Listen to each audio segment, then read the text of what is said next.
Jaarsoo galatoomaa galata jaarsootiin walaloo barreessaa du'eet godhaa isinis mee bira naaf geessaa. Sabboonummaan kana hojiin agarsiisu afaan qofa ta'uu mee maal argamsiisu jaarsoo bira dhaqaa aarjummaa isin barsiisu dubbatanii miti himatanii miti hojii isaaniiti kan isaanis boonsu nullee gammachiisu.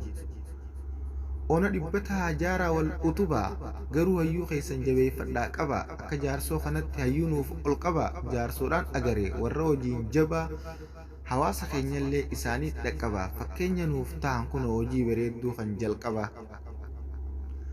Afran qalloos ta'i ituus ta'i jaarsoo anniyya taatanii jaaramu keessan bar nuti ni jaalanna hojii gaarii hojjannaan isiniin dhaadanna afaan qofa dubbachuu taanaan isinit qaanfanna akkamiini gaamee isinit dubbanna akka jaarsoo kanat deema akkasiin mul'anna galata guddaa rabbi biraayis arganna.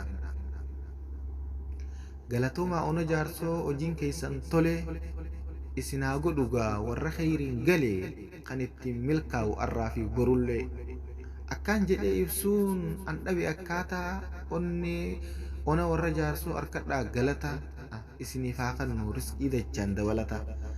Baabaa keenya dhugaa kun itti xiqqaata yaa Oromootiyya jechuun nu jaalata gorsa isaaniitu nu keessaa dubbata. Quraana rabbiitiin qalbii teenya jiisaa ummata kiyyaan toohida barsiisaa jechuun olii gad deemaa yoom waa galee ciisaa haasawni isaanii damma mi'aan isaa. Baabaa keenyaaf arjoomuun keessan ani idduun itti gammadee rabbiin isiniif haa tolchu barkaatimaa teessanis booddee.